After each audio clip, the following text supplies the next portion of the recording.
Party അതിജീവിതയ്ക്കൊപ്പം എന്ന നിലപാട് പ്രഖ്യാപിക്കുമ്പോൾ പ്രതിസ്ഥാനത്ത് വന്ന നടന് നീതി കിട്ടിയെന്ന് മുന്നണി കൺവീനർക്ക് പറയാൻ കഴിയുന്നത് എന്തുകൊണ്ടാണ്?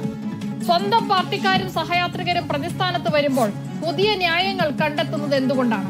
പരാതികൾ പൂഴ്ത്തിവെക്കുന്നത് എന്തുകൊണ്ടാണ്? നടപടികൾക്ക് വേഗം കുറയുന്നത് എന്തുകൊണ്ടാണ്? രാഹുൽ മാങ്കൂട്ടത്തിനെതിരെ ഉറഞ്ഞു തുള്ളുന്നവർ PT കുഞ്ഞഹമ്മദിനെ സംരക്ഷിക്കാൻ ശ്രമിക്കുന്നത് എന്തിനാണ്? കയ്യിൽ കിട്ടിയ പരാതി മുഖ്യമന്ത്രിയും പോലീസും 2 ആഴ്ച പൂഴ്ത്തിവെച്ച് ഒത്തുതീർപ്പിന് ശ്രമിച്ചത് എന്തുകൊണ്ടാണ്?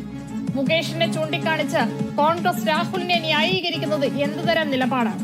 സ്ത്രീപക്ഷ നിലപാടുകൾ ആപേക്ഷികമാകുന്നത് ഇരട്ടത്താപ്പല്ലെങ്കിൽ പിന്നെ മറ്റെന്താണ്?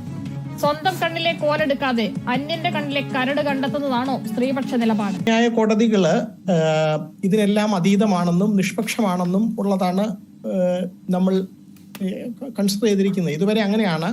ജുഡീഷ്യറി ഇൻഡിപെൻഡന്റ് ആയിട്ടുള്ള ഒരു ഇൻസ്റ്റിറ്റ്യൂഷനാണ്. അവിടെ നേരത്തെ താങ്കൾ ചൂണ്ടിക്കാണിച്ച ആ ഒരു കോൺസ്പിറസി അതിജീവിതയുടെ കാര്യത്തില് മിനിഞ്ഞാന്ന് വന്ന ആ വിധിയില് അത് എസ്റ്റാബ്ലിഷ് ചെയ്യാൻ പറ്റാത്തത് പല കാരണങ്ങൾ കൊണ്ടാകാം. അത് പ്രോസിക്യൂഷന്റെ വീഴ്ച എന്ന് മാത്രം സിംപ്ലിഫൈ ചെയ്യുന്നത് ശരിയാകില്ല എന്ന് എനിക്ക് തോന്നുന്നു.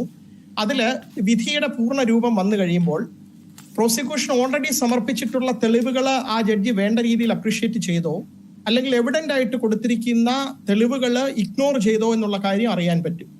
ഇതിൽ സുപ്രീം കോടതി വിധികളുണ്ട്. അതിജീവിത ഒരു സാക്ഷിമൊഴി പറഞ്ഞിട്ടുണ്ടെങ്കിൽ അതിന് വലിയ വിലയാണ് കൊടുക്കേണ്ടത്. കാരണം ഒരു സ്ത്രീയും അവരുടെ എല്ലാ കാര്യങ്ങളും ഒരു പണയം വെച്ചിട്ട് അവരുടെ ആത്മാഭിമാനം പണയം വെച്ചിട്ട് ഫോൾസ് ആയിട്ടുള്ളൊരു ഇംപ്ലിക്കേഷന് വേണ്ടി വരുന്നില്ല എന്നുള്ളതാണ്. അപ്പൊ ജഡ്ജി അത് സെൻസിറ്റീവ് ആയിട്ടാണോ എടുത്തത്? അതിജീവിത അവിടെ കൊടുത്ത മൊഴിയിൽ എന്തെല്ലാം കാര്യങ്ങൾ വന്നിട്ടുണ്ട്? ആ വസ്തുതകളെല്ലാം അത് ഏത് രീതിയിലാണ് അപ്രീഷിയേറ്റ് ചെയ്തത്? അപ്രിസിയേഷൻ ഓഫ് എവിഡൻസ് എന്ന് പറയുന്നത് ആദ്യത്തെ കോടതിയുടെ അധികാരമാണ്.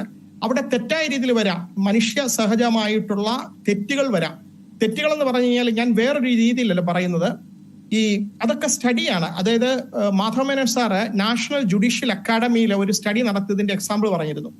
ഒരു ജില്ലാ ജഡ്ജി റാങ്കിലുള്ള 50 പേർക്ക് ഒരു കേസ് സ്റ്റഡി മെറ്റീരിയൽ കൊടുക്കുകയാണ്. അതിന്റെ എവിഡൻസ്, അതിനകത്ത് പലരും കൊടുത്ത മൊഴി, സംഭവം എല്ലാം കൊടുത്തിട്ട് ജഡ്ജ്മെന്റ് എഴുതാൻ പറയാണ്. മോക്ക് ട്രയലാണ്. അപ്പൊ അതില് ജഡ്ജ്മെന്റ് എഴുതിയതില് 35 പേരോളം അറ്റംപ്റ്റ് റേപ്പ് എന്ന് എഴുതി, ബാക്കി 15 പേര് റേപ്പ് എന്ന് എഴുതി, 1-2 പേര് അതിൽ അക്വിറ്റ് ചെയ്യുകയും ചെയ്തു. അപ്പൊ ഒരേ സെറ്റ് ഓഫ് ഫാക്ട്സ്, ഒരേ എവിഡൻസ് ഒരേ റാങ്കിലുള്ള ജുഡീഷ്യൽ ഓഫീസേഴ്സിന് കൊടുത്തു കഴിഞ്ഞാലും അതിൽ ആപ്രിസിയേഷൻ വരുന്നത്, അതിലൊരു ധാരണയിൽ എത്തിച്ചേരുന്നതിൽ തെറ്റുകൾ വരാം, പിഴവുകൾ വരാം എന്നുള്ളതാണ്. അതുകൊണ്ടാണ് നമുക്ക് ഹയർ കോടതികളുള്ളത്.